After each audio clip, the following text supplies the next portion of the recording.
Maybe. What is up? Good morning and welcome to Mock It Like It's Hot, Club Fantasy's weekly mock draft show.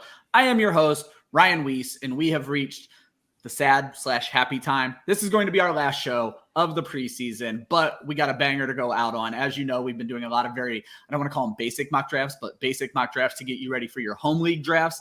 And we got one of the OGs of mock drafting here with us today. But first, my co-host, Austin Amandolia. Austin, after I was a complete jerk to everybody in the group chat today, you still showed up for work. I appreciate it.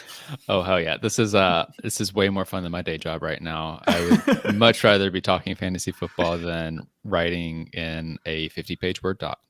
Yeah, hey, I like it. I like it. And you guys will get more insight on me being a dick in the group chat this morning. We're going to talk about that here in a moment. But as I alluded to, one of my best friends in this industry, one of the people who I met through Twitter, invited me on to do mock drafts, and I've gotten to know new girl dad, Johnny Game Time, is with us. How are you doing, buddy? Best hair in the industry. I won't take any flack for it. So. Oh, I appreciate that, Ryan. Dude, I am so excited, so grateful that you guys reach out to us, have me on.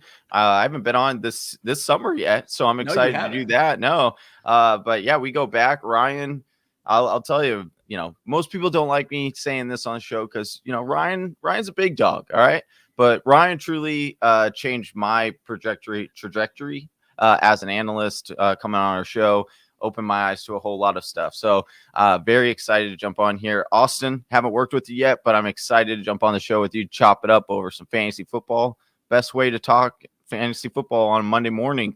Mock draft it up, baby. I absolutely love it. I'm going to start. So many new names in the chat, probably because we got the big dog Johnny here with us. First and foremost, if you guys could hit subscribe on YouTube, we would greatly appreciate it. Every time we hit subscriber milestones, Josh is giving away autograph merch. But way more importantly, we're about to run out our in-season shows, and there's going to be a lot of content you don't want to miss. I want to mention before we even get started, we have our Women of Fantasy event going on right now. Our last show is coming up this Wednesday. We have Jen Eakins and Ashley Marie as our guest, but we are also giving away and doing a raffle for a signed Larry Fitzgerald jersey and a signed Josh Allen jersey. The entries are only $5. You can enter as many times as you want, and all of the proceeds go to Laura Oakman's Galvanize, which helps advance women in the sports industry. It's all good, and you guys can win some jerseys. We'd love if you would jump in. I think the link is in the description, but please please get to the link, and let's get to the draft because that's what everybody's here for. So, as I mentioned, we are doing a 12-team PPR draft. I went 3 wide receivers and 1 flex with this, so this should mirror probably 75% of the home leagues that are going on out there. The point of this show is for us to help you get better with the draft. We may not talk about every single team that makes a pick here today. We're going to focus on picks that we find interesting, picks that we find wrong. There could be some negative in this. And then at the end of the draft, Johnny and Austin are going to walk you through their strategies, and more importantly, if they had to change their strategies throughout the draft. So I am going to go ahead and click Start Draft. Faith is in the room and has the first pick, so we shouldn't have to see a timeout on the first pick, and Faith knocks it out with Jonathan Taylor right off the rip. Look at that. All right, guys, let's jump into the backstory right away, because, Johnny, I think you and I have chatted a little bit about this, but I don't know your take, and a bet has come from this, so I want everyone to be aware of it. So, okay. First and foremost, hello to everyone in the chat. I will be chatting with you guys throughout the show, but we're going to talk a little bit first.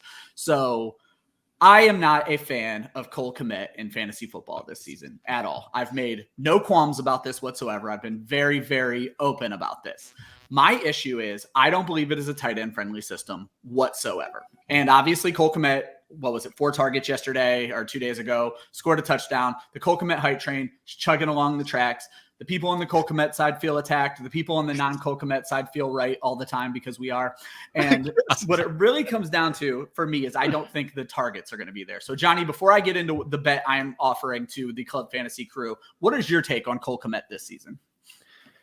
So Cole Kmet has been a guy that I've been a little Katy Perry on this summer. I've been hot, I've been cold, I've been yes and I've been no. But I think ultimately, when she says, are you in or are you out? I am in on Cole Kmet, just simply for where you're having to draft or where you're able to draft him. He always ends up being kind of that break glass safety net tight end for me. I understand. And this, actually, again, kudos to you. I saw on Twitter, you had a nice layout of Kmet and the targets, and you were questioning all of that. And so when I actually went back and re-looked at Kmet and said, am I too high on Kmet? Because I agree, we do sometimes overhype some of these players, especially when it's a really, really narrow target tree, right? We say it has to be this guy and it has to be this guy. And we don't really give any other kind of cadence to any other fantasy options other than those. My ultimate decision comes down with Kmet simply just because of his ADP. I do think he'll have enough to be a decent play. I don't think it's going to be that major jump we all really want. A lot of people are projecting, he'll go into the top 5. He'll be that tight end that really makes that big leap. I think at the end of the day, he'll still probably be around tight end 10, 11, because yes, that system will use him. He'll have more touchdowns, obviously, than last year. He had 0. But ultimately, I don't think it's going to be this mega, year that a lot of people think he's going to have to break out. So that's kind of where I'm at. I know it's not like a yes or no answer, but I ultimately do think he finishes right around tight end 10, right on, tight end 11. And that's a completely fair take. And that's kind of what I've been trying to portray to people is there's a big difference between being tight end 10 and being fantasy relevant. And I don't believe he's going to be fantasy relevant. And Austin, we talked about this in the group chat this morning. I did a little digging into the Chicago Bears play scheme for the preseason. And you could argue that it's the preseason, but the scheme is still the scheme. And the Bears targeted the tight end 4.3333 repeating forever times per game this preseason, 13 total targets to the tight end spot. And if you don't want to do math, that's a wonderful 74 targets going to the entire tight end position over a 17-game season. As I brought up previously, in Green Bay, where Luke Getsy was before coming to Chicago, they did not target the tight end group 100 times over the last 3 seasons. That is my issue with Cole Kmet. So could he be a weekly streaming option? Absolutely. In the right matchups, he is going to be a weekly streaming option. His name will pass through my lips with positive discourse at some point this season as a guy who streams tight ends. However, I do not think he is a fantasy relevant tight end. So the bet I have thrown down for the Club Fantasy crew is if Cole Kmet averages more than 10 fantasy points per game this season, I am going to purchase a Cole Kmet jersey. And from February through August, I am going to wear it on every Club Fantasy show I do for that entire time period. Wow. For those who think I'm wrong, all they have to do is when I'm right, when he does not average 10 fantasy points per game this season, the first line of their Twitter profile has to be changed to I was wrong. Cole Kmet is #not good for that same time period, February through August. So I'm going to throw it down in the Club Fantasy group chat, and that's what I'm throwing out there. This is I'm presuming PPR standards, right? Full PPR scoring. Because 10 fantasy points is quite a lot to expect from Kmet. But here's the one pushback I will give you, Ryan, on the number of targets, because sometimes I do this at least, where I think, they have to get over. Now, is it great to go for volume? Absolutely. People should be chasing volume on certain players. 100%. I totally get that. But what's interesting to me when it comes to the tight end position, specifically, example, George Kittle, they're going to be playing a very similar style or, like that kind of same offense.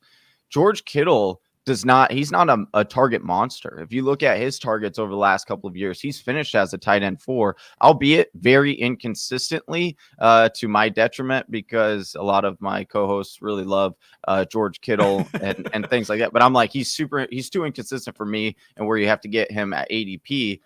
So that's why my pushback is with Kittle. But again, Kittle does not see those 110, 120 targets. He gets in like the 80 range of the targets. So I do think that there is still some upside with Kmet because of the touchdowns, because of that narrow target tree.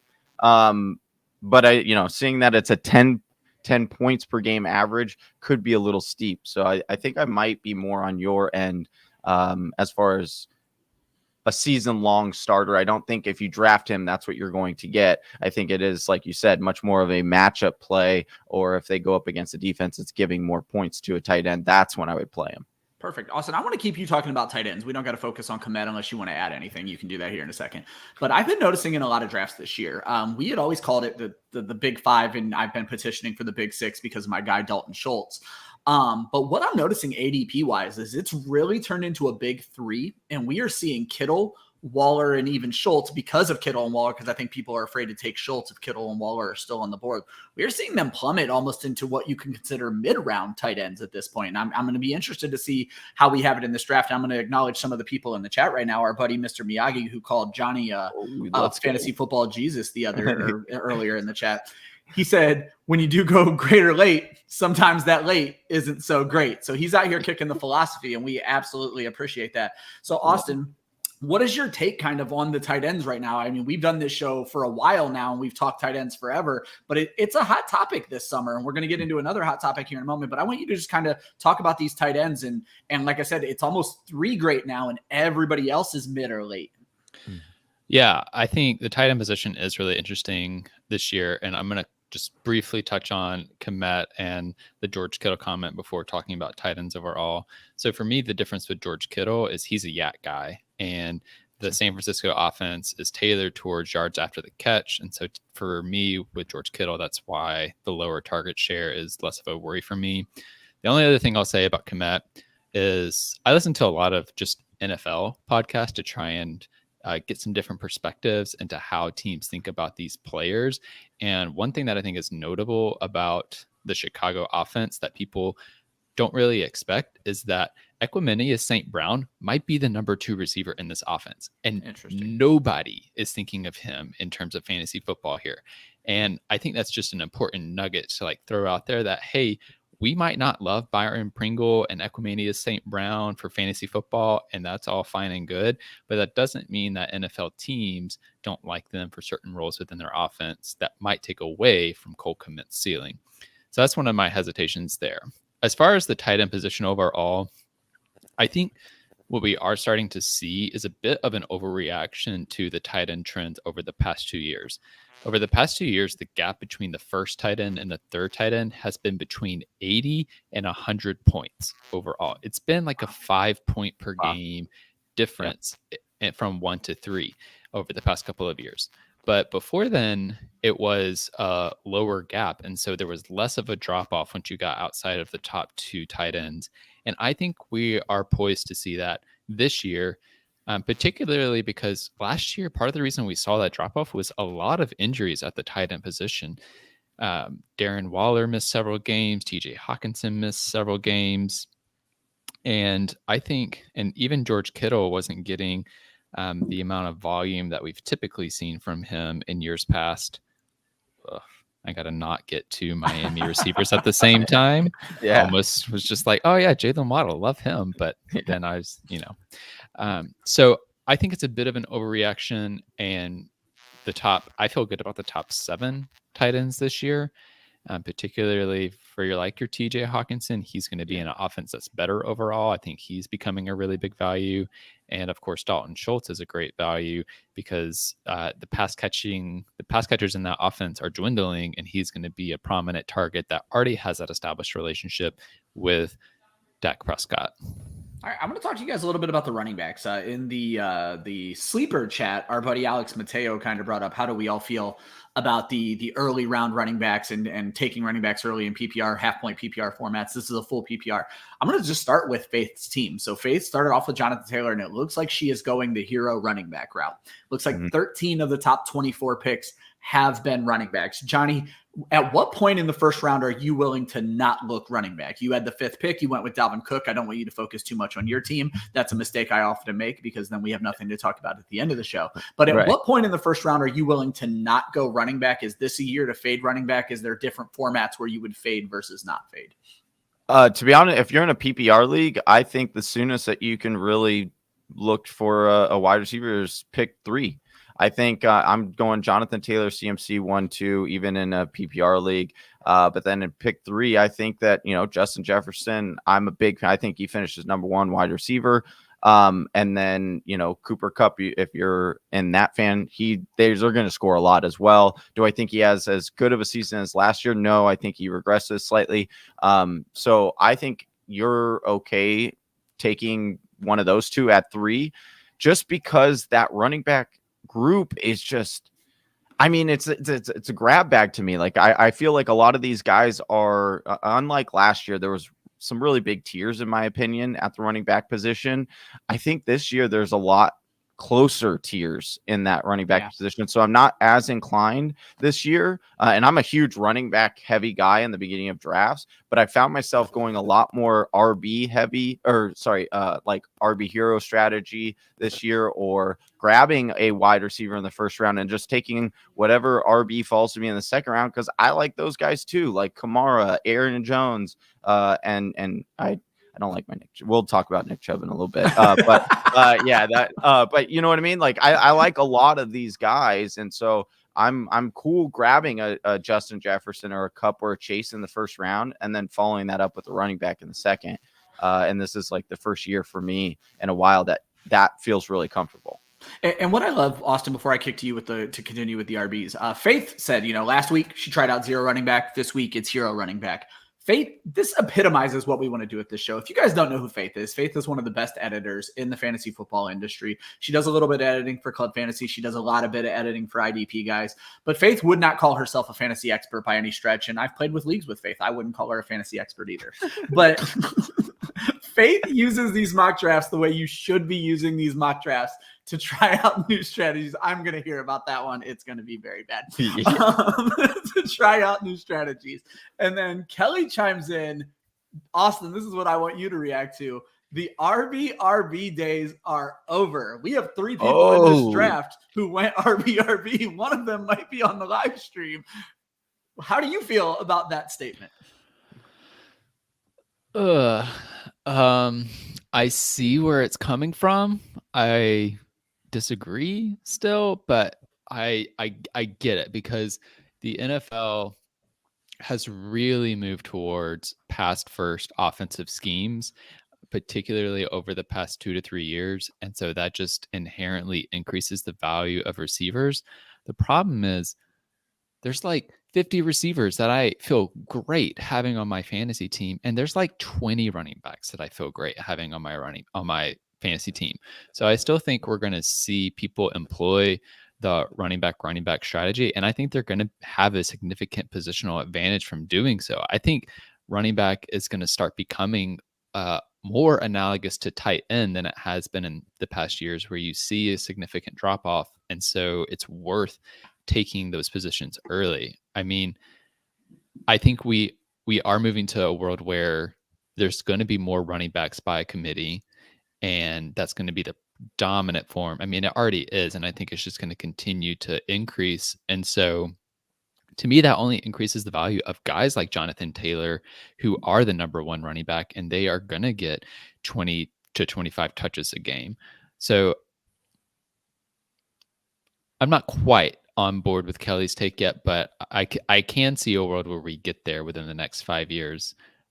That said, Kelly's just happy that it hurts you to disagree with her. She's glad she's inflicting pain this morning. So the last thing I'll say on this is I could also see NFL offenses start to adjust back the other direction as defenses figure out how to get into this cover 2 world where they just lock down the deep pass game. And so when that happens, offenses are going to start running the ball more because they're going to have a light box. So, we have to react from what has been happening over the past 2 years in the NFL when we play fantasy, and those trends might shift. I'm not ready to go as far as Kelly yet, but I like the take. Yeah. I will say, I think this is a good example of,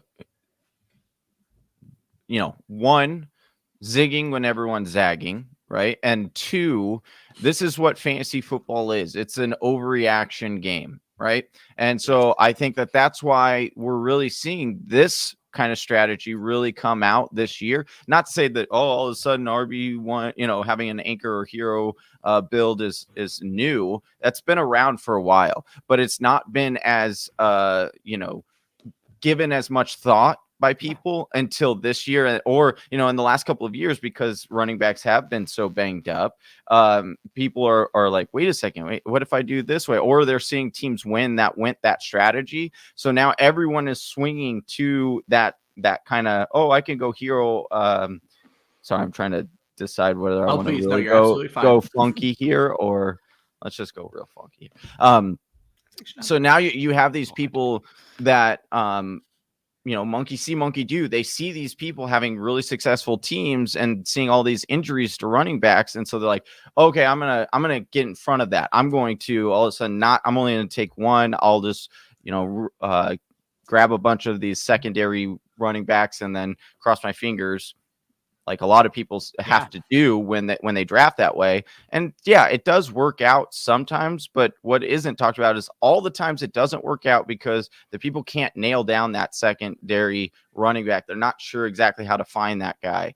And so I think what will happen, and again, also history kind of has to get a little bit lucky in that if the running backs don't get as injured as they did last year we had like 4 big name running backs go down even before the season even started.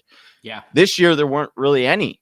And so, the injuries have been few and far between, thankfully. I mean, the biggest news was that, Robinson got shot. Like, I mean, that's huge news. Don't get me wrong. But like, no, absolutely. That was like the first, and that was what caused everyone like, oh my gosh. And we didn't even know if he was actually the number one starter or not.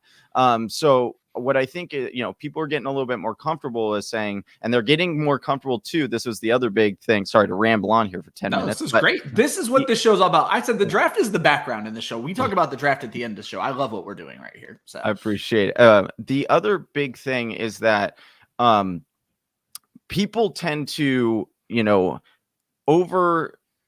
overlook a lot of players because, they're in a committee. They do that. But listen, like we all also are finally realizing, hey, they've always run this dual running back combo. It's finding out how much of that percentage pie this X running back can get. And so I think we're getting smarter as fantasy players and fantasy analysts and saying, okay, now we're more comfortable with that kind of pool. Now let's figure out how we can like swim around in that pool. Yeah. And I think that's what we're also seeing as well.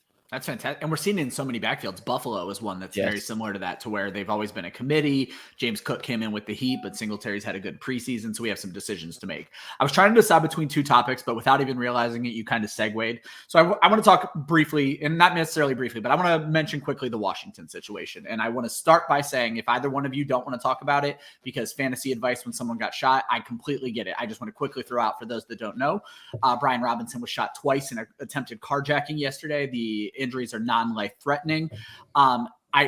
Thoughts and prayers, and however you wish well upon other people, do that for Brian Robinson, because this is bullshit. It's a crazy world we live in. Hopefully he recovers and comes out and has a great season this year, next year, whatever. This is a fantasy football show, and we can't ignore that Antonio Gibson was falling. I was doing drafts this weekend, guys. Antonio Gibson was falling to the 7th, 8th, 9th round. He went as a 5th round pick in this draft, which is back to where he was going before. So again, I respect if either one of you would rather not talk about the fantasy aspect of this. But Austin, I'm going to ask you, how are you drafting Gibson? And again, if you want to skip fantasy, I totally get it. So yeah, well, and first off, again, like thoughts go out to Brian Robinson. I hope he recovers well, and this doesn't jeopardize his NFL career in any ways. Like that would be horrific to not ever get an actual regular season NFL snap. So hopefully he's recovering all right. I felt the same about Antonio Gibson, and it's because of Ron Rivera and what the Washington Commanders have been choosing to do. And I just don't think that he is going to have a sustainable role. I mean, I think that this might put Gibson back into being the in between the tackles running back, but they still got JD McKissick. And JD McKissick is still going to catch passes. And so I still feel nervous about having Gibson, at least as my RB2. With him going in the 5th round for the team build that he is on, I'm comfortable with it because 3rd running back, you've got Derrick Henry and Joe Mixon. You're not worried about running back. You can take whatever dart throw you want the rest of the draft. So like I'm fine with it based on that build. But let's say Axe Harding had taken Gibson over Mitchell, I would have felt very uncomfortable with that. So it a little bit depends on the roster build. Yeah, that makes perfect sense. Johnny, anything to add with Gibson? Just is 5th round about where he was going? Were you fading him with all the noise that was happening pre-violent assault? I was fading him slightly. I wasn't fading him as much as like everybody else was, because I've been through this rodeo a few times with Ron Rivera over the last couple of years. So I just tend to like be like, okay, just smoke what you're saying until I actually see it with my own eyes. Then that's when I'll tend to believe it. Now, I'm not saying that to say, oh, I think he was absolutely wrong and that all the hype with Robinson was all for naught. I do think that they were going to split because that's the reality is teams split. That's just what they do. Now that could have actually, what people aren't really taking in consideration is that could have actually really benefited Gibson because now he's not having to do so much grind between the tackles. He's a little bit more fresh. They can use him as a pass catcher, which we've all been asking for since he came out of college because he was a wide receiver. Why aren't you giving him pass work? And so for me, I just think that it's, if you need a running back, he's there. I'm not super excited. I'm not going to sit here and say he's going to be a top 10, top 15, but we do know that the upside is there because he can score 10 touchdowns, especially with this recent news. I do think that he is more, people are going to be more back on to drafting him, but I loved when he was falling, and I would actually grab him as my RB3 because I'm like, okay, I know he's good. Like the talent's there. It's just Ron Rivera's diluting his draft capital right now. And usually what we find is you take advantage of that because in the season, it's a long season, and then you can end up really gaining a lot of building blocks on your team that way. Yeah, to quote our friend Steve Lawson, he played on a damn broken leg last year and was the RB10. And so you kind of might have hit the nail on the head that a little bit of a breather might have been a great thing for Antonio Gibson. I didn't like he's our best kick returner news. I would hope your starting running back is your best kick returner, but let's maybe not use him that way. Yeah. Yes. I think that is actually also some of my concern because let's say he is your kick returner and he's still getting the running back workload. That puts you at significant injury risk. And that is my concern with him. I think the stats are a little bit diluted on him from last season. I've talked about this before where and Johnny mentioned it earlier in the show. We had several major running back injuries last year. And so Gibson in some ways ends up in the top 10 just because he played through his injury and had a full 17 game season. So I think that kind of skews where his actual points per game performance would have been last year. And is part of why I'm still concerned about him. Yeah. I'm going to draw you guys' attention to two drafters because they're right next to each other and they are using very different strategies. J-Dubs, 1035, our buddy Joel, and Pat J. Penn at the 2 and the 3 spot. Joel is a notorious 0 RB drafter. He has stuck with that in this draft. Tony Pollard in the 8th, Ramondre Stevenson in the 9th as his first 2 running backs. Pat J. Penn has 4 running backs, 2 wide receivers. He kind of split everything, but the 4 running backs in his first 7 picks. I find it interesting when you see this in a draft where 2 people are using countering strategies right next to each other. And in one way, I think it helps. And in another way, I think it hurts. If Pat never planned on taking wide receivers, Joel leaving those running backs for him is great. And same for Joel and the vice versa. But then when you get to the end, it's like, well, that son of a bitch took all my players. What am I going to do now? So I don't know if there's anything to glean from that. If you guys want to talk about that, I just find it interesting that they're right next to each other. Go ahead, Austin. Yeah, I mean, I think on this one, I'm like, it seems like Joel came away a little bit worse on this one than Pat J. Penn did, just because I think, but I don't know. Like, I love Brandon Cooks, but having him as my number 1 wide receiver, like, I don't know. Maybe I'm just like in on the fantasy narrative that he just still doesn't have that ceiling. So yeah, I think this is an interesting thing where, you know what, I'm just going to let the 2 of them continue kind of like messing each other's lineup up. And I'm just going to focus on my own world and build a good lineup. But I do think that what Joel is experiencing is the risk you run when you go 0 RB is if you're the only one doing it, then it can make it really hard to land a solid running back option. But we know Joel, he's going to be playing the waiver wire game throughout the season, and he might be able to make some trades for some running backs throughout the year if we were to play this out. So I get it from that front. And wide receiver is still a really deep position. So I will always tend to lean towards Pat J. Penn's strategy. Joel thinks Joel thinks it's fine. Of course, Joel's fine. Joel loves doing that. Yeah, he does that. Yeah. And what's wild is, I'll be honest though, I've never seen anyone pull off that strategy better than Joel. That's the other thing. It's like he does it and he ends up with some of these teams that I've seen. And I'm like, wow, that is you well done. Like, hats off, because you really did pull off that 0 RB. I think it is easier to do it in more hometown leagues. If you were trying to do that route, if you're a little bit more skilled player, then I would say, yeah, like you can take advantage of, because there are some really deep RB guys that you can get that could you'll be okay, especially in a PPR. It's not as touchdown dependent. So that's the other big thing, right? When you're talking about like these different types of leagues, if you're in a standard league, it's much more touchdown dependent. So that's why doing like the anchor running back strategy gets a little bit harder, the zero RB strategy gets a little bit harder when you're in a standard league versus a PPR, because in a PPR, like James Cook, who I love that pick, I was looking at him. James Cook should see like 15 to 20% of the Bills passing down work.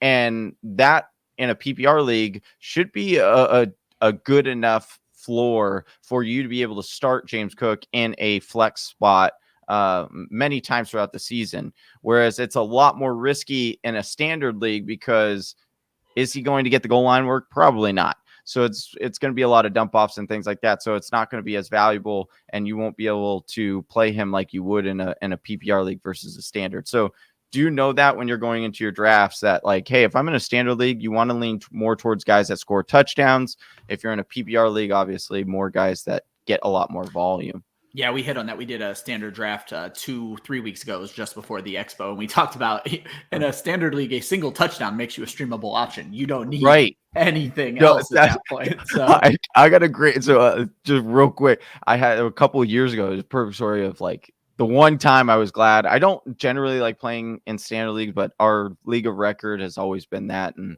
guys refuse to change. So it is what it is. But I got him back a few years ago. I needed a running back. My guys were on bye, hurt, whatever. And I was like, all I need is a touchdown. If I could pick the running back that scores a touchdown, I will have my RB2 fine. You know, getting 7 points from my RB2, I could work with that. I scour the waiver wire. There's like hardly. I had to go to what was it? The backup for Kansas City West. What's it? Sharkandrick West. Sharkandrick West. So I'm like, he was like literally the only guy available. I'm like, okay, they played the Atlanta that weekend. They were playing. I'm like, Atlanta gives up a lot to the running back. I was like, there's a good chance he could get, one goal line carry. If he gets in, I'll be good. I kid you not. He got one carry that whole game. It was at the 1 yard line, and he punched it in for a touchdown. It was the best play I've ever played in my life. And that's why we love fantasy football. Yes, and that's why we love fantasy football. I'm going to quickly throw out here. I'm trusting Mr. Miyagi here. I think he's one of the Whisperers viewers, so I trust him. Brian Robinson ruled out for the season. Oh, yeah. So take note. And again, however you wish good thoughts on other people, let's do that for Brian Robinson, rookie year next year instead of this year. So we got your back, Brian. So just throwing that out there. One thing I do want to point out in regards to Joel, Austin hosts our ranking shows that we were doing on Thursday. And we actually put Joel on the spot this week about that. And he talked about you have to know who your targets are. And I think you hit it on the head where you said, and he does this so much, and that's what mock drafts are for, is practicing. What I've preached from the very beginning is you need to know if you want to get your guy, and I'm all about playing fantasy football to get your guy. If you want to get your guy, you need to know their ADP. Because you need to know what round to take your guy. And so that's what it really comes down to. And Joel knows it. So if you're going to go in with the zero running back strategy, I know for a fact Pollard and Ramondre Stevenson are guys Joel wants on his team. He needs to know when they're going to go so he can get them before you do. Because if those picks go one pick ahead of time, the strategy is completely busted at that point. And so knowing that and being willing to take those guys a time or two ahead, Jacob Lundy's having some issue with his thing, but he says he has players in his queue. Thankfully, it wasn't Cole Kmet. I was going to give him a hard time about that because he just dropped it in the chat. Nice. Austin, you said something earlier that I found very interesting because I have a story to go along with this. And Johnny, thanks for sharing that story about the touchdown. I think for folks who don't understand fantasy football, you will remember Sharkandrick West for the rest of your damn life because of this one thing he probably won. It might not even have been a playoff game. Like, I just love shit like that.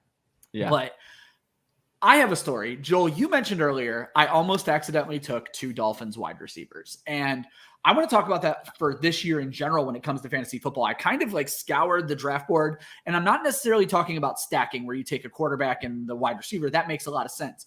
There may be some stacks in here that I haven't noticed yet. But I haven't seen anybody double up. And I think it was 3 years ago, Jameis Winston's last year in Tampa Bay. I kept Mike Evans, and Chris Godwin just kept falling and falling. and falling. And it got to a point where I was like, I should take Chris Godwin. I literally said these words out loud. I was like, I should take Chris Godwin, but I have Mike Evans and I skipped him. And that was the year where through 13 weeks, they were the number 1 and number 2 fantasy receiver. Thankfully, my younger brother at the time, who just picks up my scraps all the damn time, takes Chris Godwin. And I think he wrote it up damn near to a championship that year. Like Chris Godwin had such a damn good season. So I made that mistake. And I'm not saying what you did, Austin, was a mistake because we don't know yet. But for me, it definitely was. This year we have, Waddle, who had a great year, Tyreek Hill, who's a great wide receiver. We have the Bengals wide receivers. We have other plays like that, CeeDee Lamb and Dalton Schultz. Johnny, what is your take? And Austin, I'm going to let you talk too, but you mentioned it earlier. But Johnny, what is your take? Are there players that you're just not going to do it? Or are there players where you're willing if it falls to you? And is there anybody you're targeting where I want the Bengals offense? I want Higgins and Chase, because we saw people kind of like skip that opportunity in this draft. So.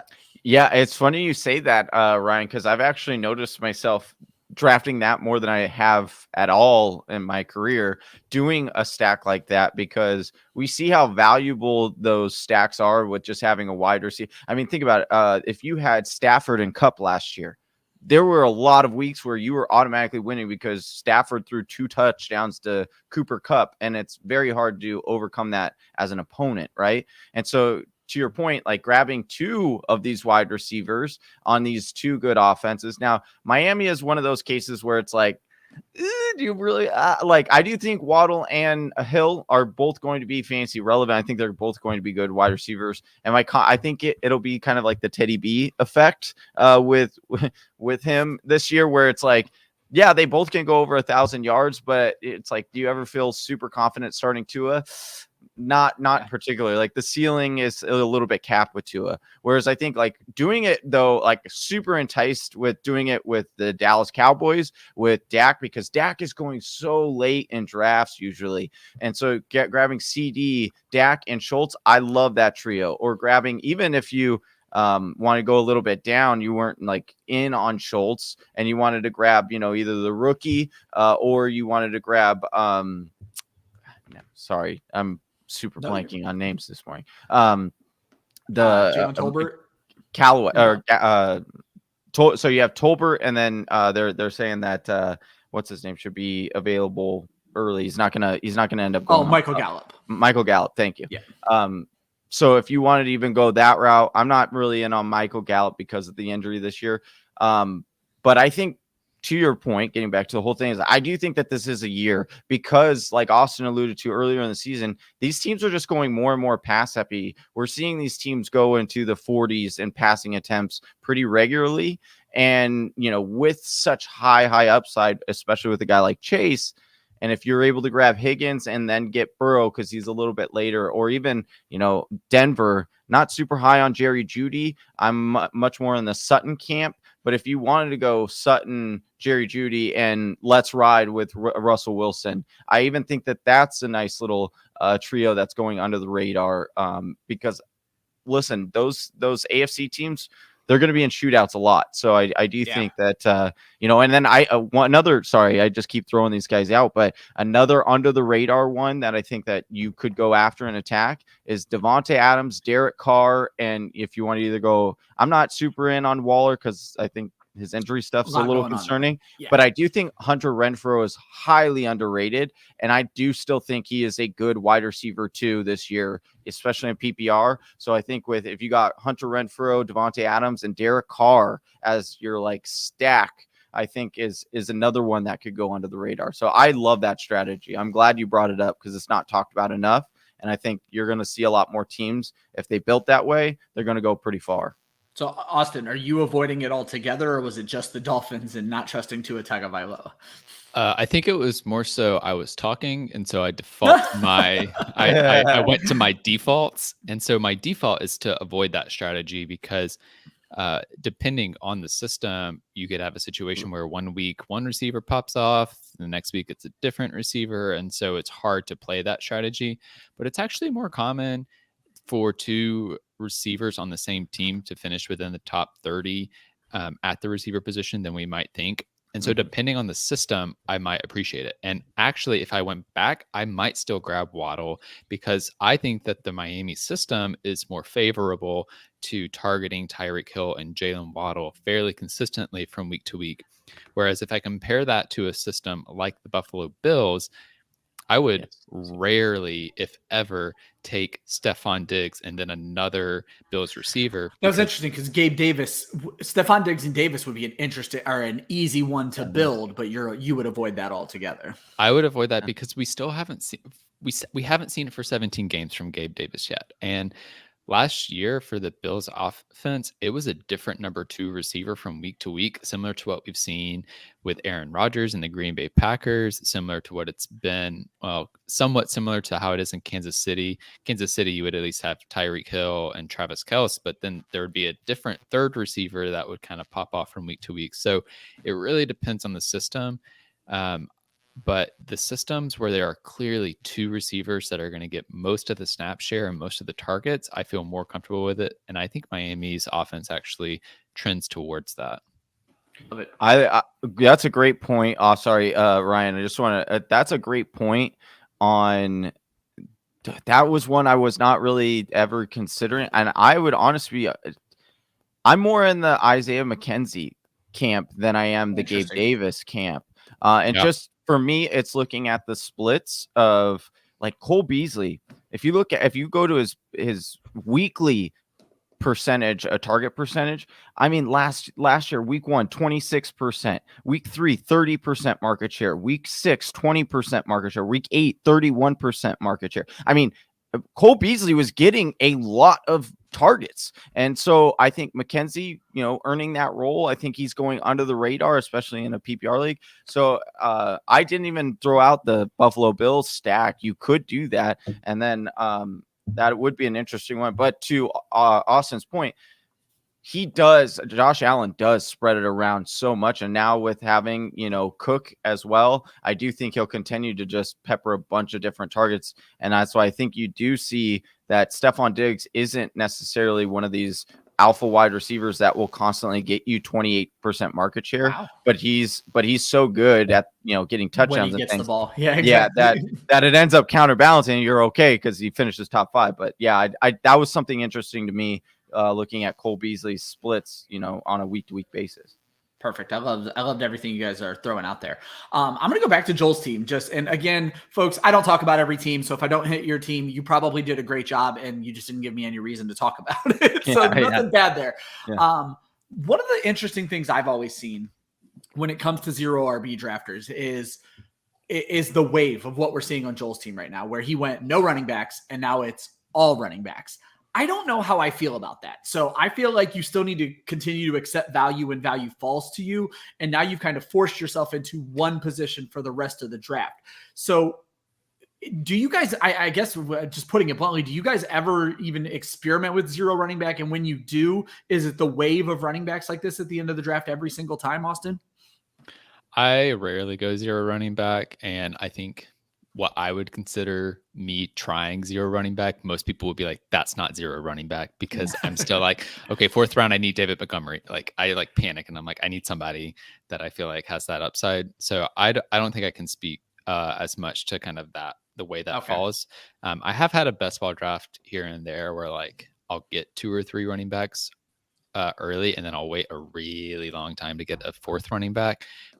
And then I start to be like, oh, shoot, I have to spend the rest of my draft now figuring out which of these 2nd, 3rd string running backs I care about. And I don't love falling into that spot, which is why I tend to avoid zero running back in general. Yeah, like looking at Joel's team, Austin, Johnny, apologize. Looking at Joel's team, we can start 4 wide receivers. He started off with 4 wide receivers, his tight end, his quarterback. So he has a 5th wide receiver, which is Eli Moore. And then the rest of his entire bench is going to be running backs. And I just don't know, is that the proper way? And I guess, is there a proper way to attack zero running back where you've already kind of punted the position and now you're saying, I'm just going to take all of this bullshit on my bench instead of attacking value, continuing to attack value at wide receiver? And I guess that's a better question for Joel, but he's not here, so you can answer for him, Johnny.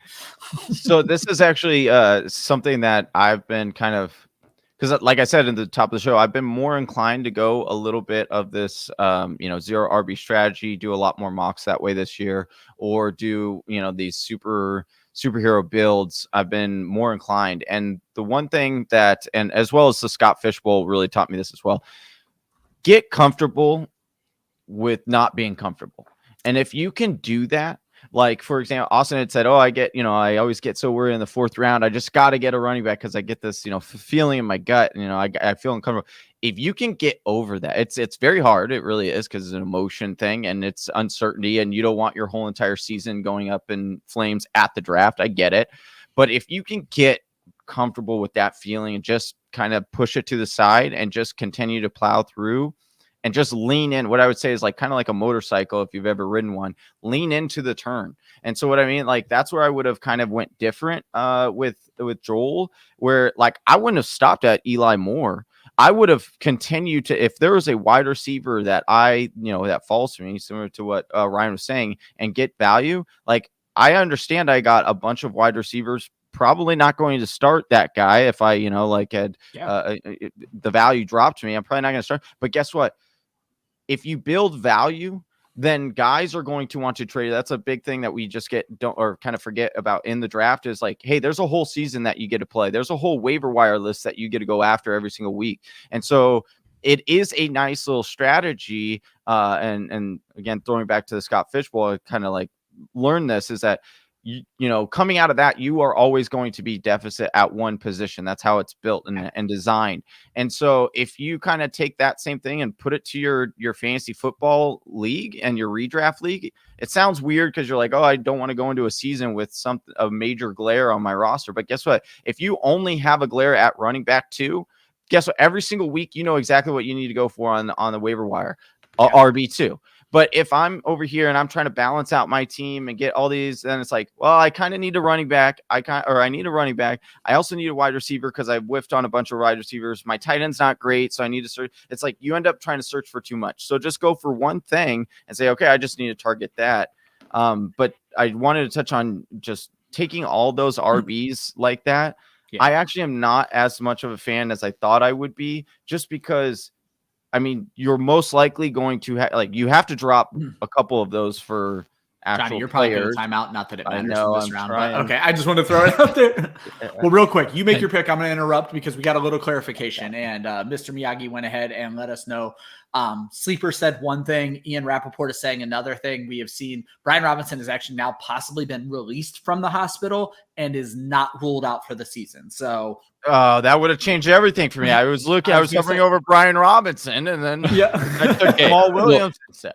And this might have changed things for Joel. And so I think that's one thing to point out about the strategy too. I have a memory in my head of Joel in our ranking show saying, man, I love Devin Singletary as a late round target when I'm running 0 running back. Guess who got him? Your boy.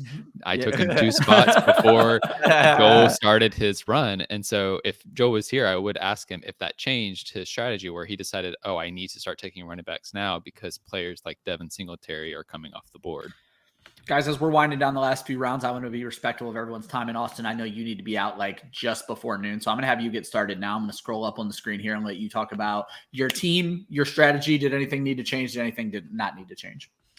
I picked the 4 spot because I have not drafted from this spot a lot. And as I've mentioned many times on the show, I hate being in the middle of the draft. And the 4 spot was kind of like very uncomfortable for me.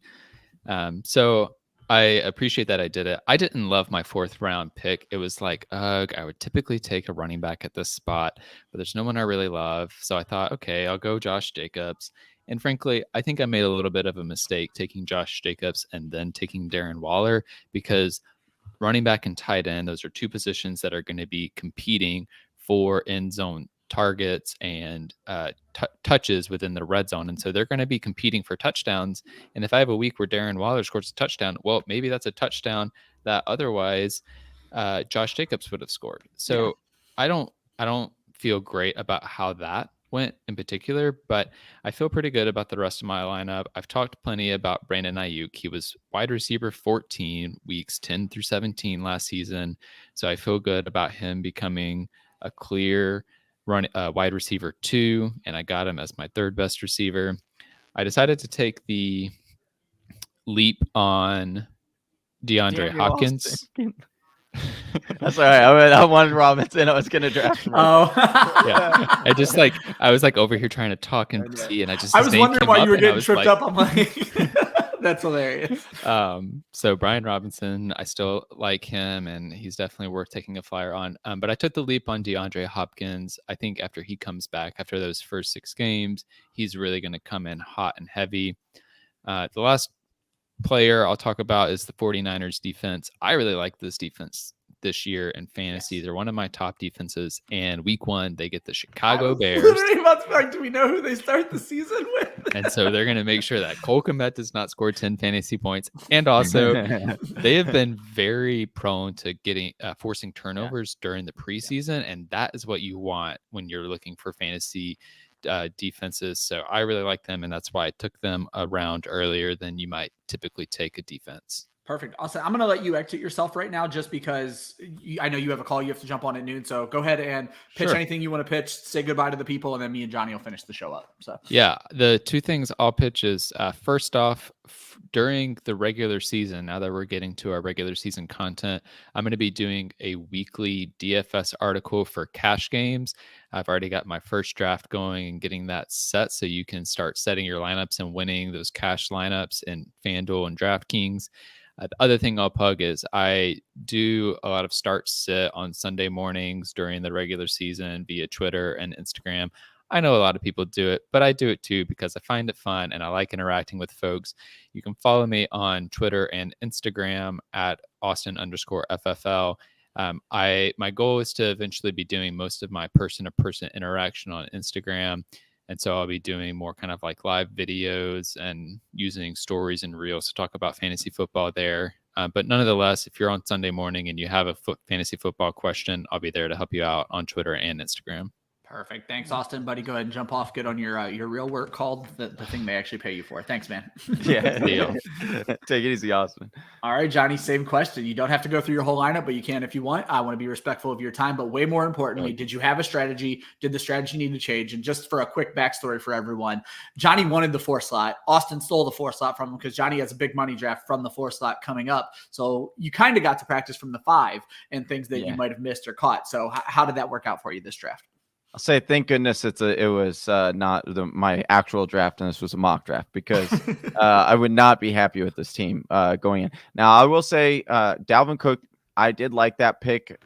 It's either him or Justin Jefferson basically for me. And if you're besides CMC or Jonathan Taylor kind of thing, if I'm in that 3 spot, those are the 2 that I'm choosing between. So having Dalvin there, I like that start. I was okay with it, but Nick Chubb. Yeah, you were happy. You were happy when you made the pick. No, and which is wild because I'm a huge Nick Chubb fan. It is the splits are very concerning. The fact that even when these other RBs are injured, like Hunt and the back, like they still don't give Chubb the entire workload, which baffles me to this day because he's amazing. But in a PPR league, didn't really like the Chubb pick, so that is what it is. My wide receivers, I love Higgins. McLaurin, I think is going to be solid. Great Lazard, too.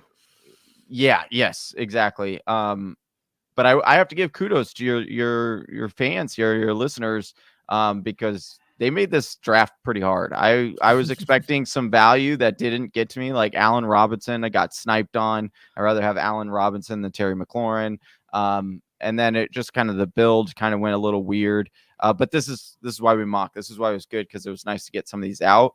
I think ultimately I did a decent job with my running backs in this later rounds to kind of counterbalance that Nick Chubb pick there. Cordero Patterson in the 9th is ridiculous, people.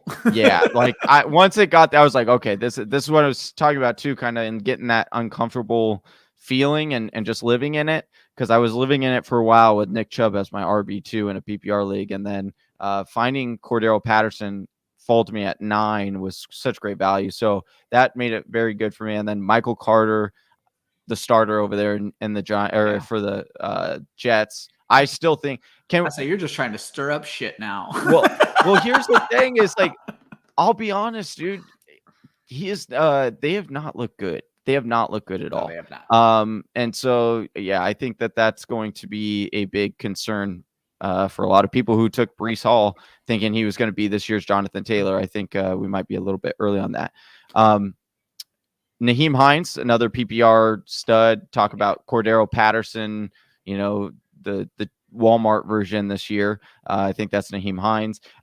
Isaiah Pacheco, why not throw a dart there?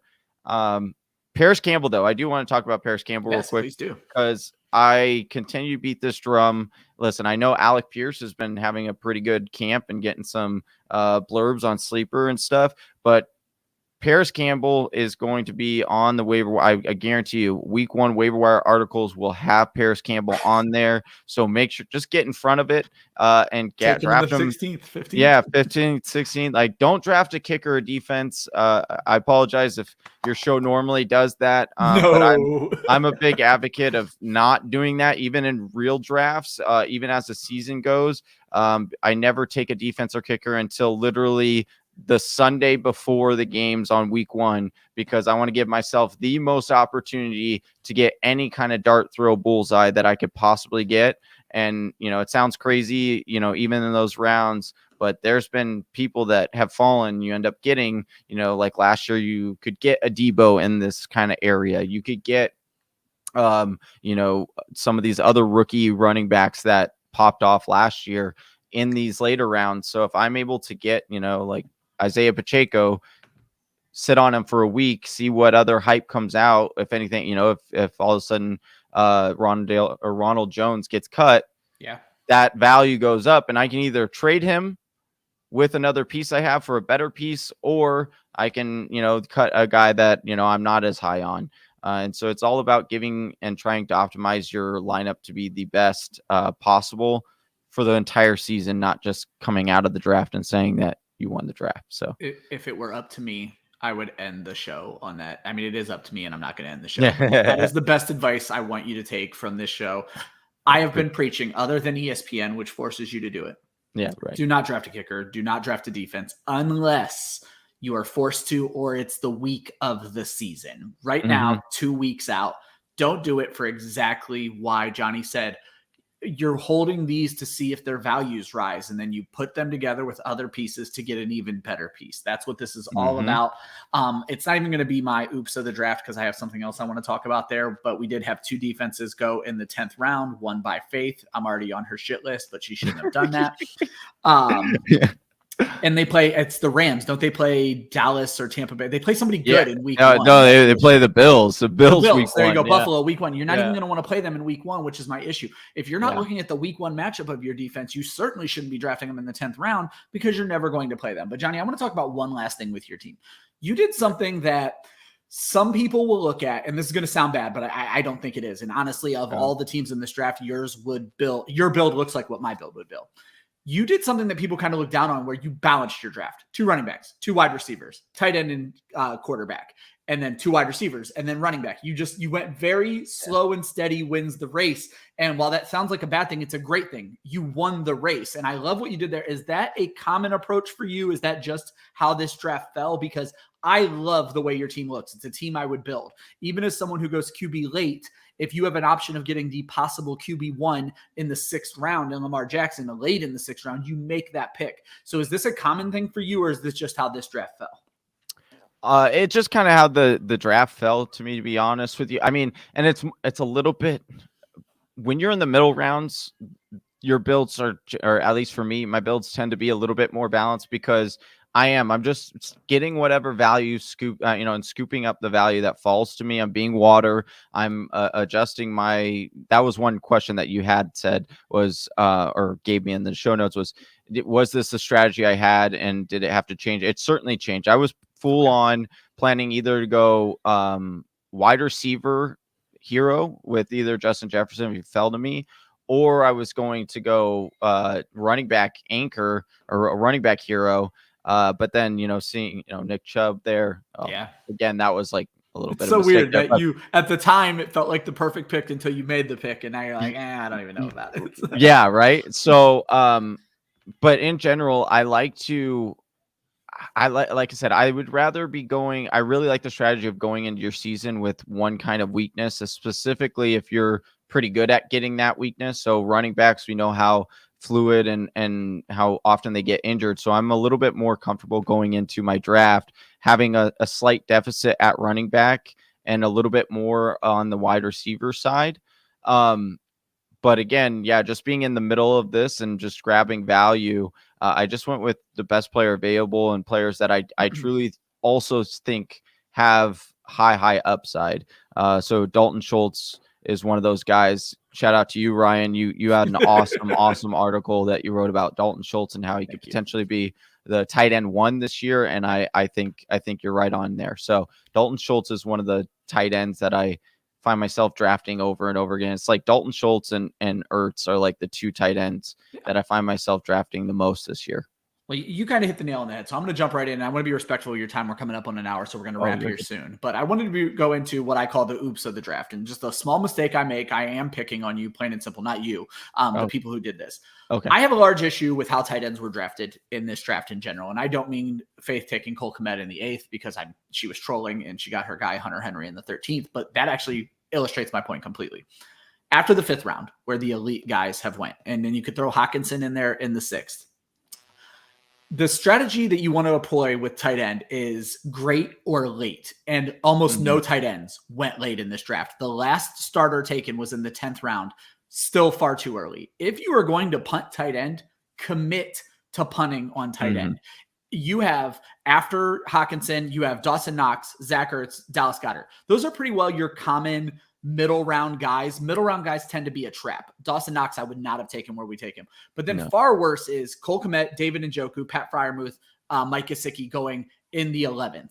And some of those were 2 teams that had taken taking their second tight end. So we won't even get into all the issues with taking a second tight end. But if you're going to punt on tight end, punt. Wait until the 13th, 14th, 15th round because you passed on running back talent. You passed on wide receiver talent that got left on the board for guys like Joel and Pat Penn, who were waiting on other positions. You left it out there for them. So if you're going to punt, commit to your strategy. Don't get worried. You knew you were going to have a bad tight end. You knew you were going to stream the position. And then I guess my last piece of advice is if you're going to draft a defense at all, make sure you actually wait. Excuse me. Josh threw me off with his comment here, Kmet and punting in the same sentence. If you're going to draft a defense at all, make sure you check out their week 1 matchup. You need to know that you can even play them in week 1. Buffalo, the Rams, the Buccaneers, and the Cowboys all play each other. And those are highly drafted defense, and you're not even going to want to play them in the very first week of the season. Johnny, I can't thank you enough. I've been on your show 1,000 times. I think this might be the first time you've been on one of ours. Please tell the people where they can find you, why they should be following you. Find me at Johnny_GameTime on Twitter. You can find us also on our Fantasy Whispers. You could search that on YouTube. We do go live. We do watch parties, things like that. Have great guests on like Ryan here on the show, chatted up about fantasy football. So if you need more fantasy football content in those veins, after you subscribe here to Club FFL, make sure, to subscribe to the Fantasy Whispers. We're on Twitter, Instagram, all the social media. Just search the Fantasy Whispers. So, and I have your YouTube in the description with you and the Whispers YouTube. So appreciate that. And I want to say thank you so much again for having me on, Ryan. It was a pleasure to chop it up. I always love getting together with you on this platform and talking ball. It's fun. I absolutely love it. And such great strategy notes here. That's why, guys, if you're not aware, they were the inspiration for the mock draft show. Josh and I wanted to do a mock draft show. We went to the OGs. We paid our penance and asked if it was cool if we could run a show with them. And so it's Mock Draft Monday with us and the Whispers. Make sure you're following them. Best content you can find. Literally, too kind. You're too kind. The best secret on YouTube. Make sure you're following them. There you go. All right, let me run through this closing. First and foremost, our Women of Fantasy shows are finishing up Thursday. We have Ashley Marie and Jenny Eakins on the show. The raffles are for just plain fire jerseys, the black Arizona Cardinals branded Larry Fitzgerald autographed jersey and the Josh Allen jersey. $5 to get in the raffle. Women of Fantasy Football is the website. The link is in the description. Make sure you get your raffle tickets. It's all going to a great cause. Rankings are live on our website right now, and we will have our special ranking show finally covering the wide receivers on Thursday. That's going to be the end of that. This is the last episode of Mock It Like It's Hot for 2022. If this is your first time joining us, make sure you sub. We're going to have a bunch of great content coming out in the season. I want to just quickly throw out some thank yous. Thank you for Josh for giving me the opportunity coming up with the idea. Thank you to Evan Bush, who isn't hosting the show with us anymore, but he was the very first host, and Austin for coming on and co-hosting with me. And thanks to Faith for coming up with the name. That was one of the biggest things we wanted to come up with. It was a dope name, and Mock It Like It's Hot is certainly fire. And then I also want to throw out to the Club Fantasy crew, specifically Joel, Zach, Zach, Joe Pepe, and Kelly, who join this draft almost every single week. I appreciate the support from all of you guys. These drafts are boring if people don't join, and everybody who's drafted with us, thank you guys so much. We will be doing the show again next year. I don't know if it's starting in March, April, May. It's going to start sometime when you guys are ready for it, and we're going to have fun with it. As I mentioned, make sure you're subbing to Club Fantasy, our in-season content. We are going to have a live show every Wednesday that is previewing the upcoming week. We are going to have a live show every Sunday that is going to be going strictly over DFS. And we are going to have a live show every Monday reacting to what happened the day before. And those are just the shows with me involved. We're going to have other shows on betting. We're going to have shows on, I have it in my notes here. I don't know if all these are confirmed, but we have shows on betting. We have shows on Dynasty. I think we're throwing together an IDP show this week. So there's a ton of great content. And Josh threw in the chat earlier, I missed what jersey it was. We are going to give away a jersey. We're coming up on 400 subscribers. So as soon as we hit 400 subscribers, and I'm trying to talk long enough now for Josh to put the jersey back into the chat so that he can catch up with me. I don't think he's figured it out yet. But anyway, we are going to give away a jersey when we hit 400 subscribers. So make sure you hit subscribe. We're going to have a ton of great stuff going on. It looks like we're having a Thursday night show, I think, on the IDP is what Josh put in the chat. And it's too late now. I'm getting us out of here so we can respect Johnny's time. Thank you all so much. And it's going to be a great season. Stick with us.